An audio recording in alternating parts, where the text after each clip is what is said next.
So back when I bought my first hard drive on my own, or I built my first computer, hard drives were kind of expensive, and mechanical drives, were the only thing, of course. And I remember I bought, it was a serial ATA drive, Western Digital Caviar Blue, 80 gigs, and it cost me $100. So I got to thinking when I needed to replace a drive around my house, obviously SSDs are just everywhere now. I needed a terabyte, or close enough to a terabyte. And I'm like, well, I might as well swap this SSD that I already have in this machine with another SSD that's about a terabyte in size. I'm like, man, how much is that going to run me? Turns out $100 is the answer to that question. And so this is the drive that I settled on. It is the ADATA SU650, and it is about 894 gigabytes when you format it.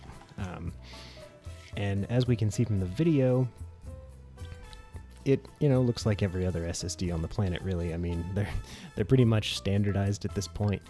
And yeah, so I did think about, after unboxing this, why don't I just take it apart like I do everything around here and just see what I'm gonna do with that, or what it's like on the inside. And so I did. Turns out SSDs are a lot smaller than you would think. They have this big metal case, and there's really not a lot inside, as we can see here in the video. It's kind of blown my mind, to be honest. They're like a quarter of the size of the case, which is insane. And notice with this model, there's actually only 2 chips populated on what can basically be a 4-chip board.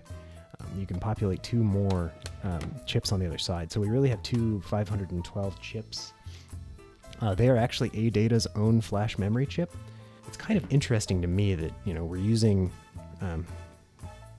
ADATA's using their own chips on this. And yeah. So anyway, the cheapest 850 gigabyte or thereabouts, 1 terabyte beforehand, 900 gigs, whatever you will. 960 gigs is actually... So really the cheapest approximately 1 terabyte drive, 960 I think is the unformatted or labeled size. The cheapest one on Newegg at the time, which is basically just under $100, like $90 I think is what I paid for it. So, I mean, you think, okay, well, that's the cheapest drive. What about speeds? What did you end up with speed-wise? Not too bad. If we did like a standard 1 gigabyte test through Crystal Diskmark, we see that sequential tests for reads and writes, very good. 562 and 530, which is pretty reasonable, I would say, for this budget entry-level drive, if you will. And you can see that the other tests are pretty up there. They're pretty respectable. The write speeds really take a hit after a while, as you can see. Sequential writes with large files, pretty good. As it goes down and the fragmentation gets higher, it gets a little worse. But ultimately, like looking at, even the 32 gigabyte test, pretty solid numbers.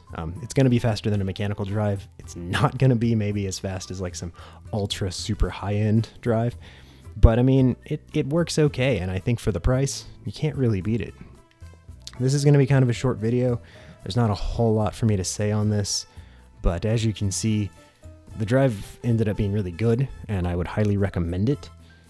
So if you have any questions or comments, leave them below, and thanks for watching this short video.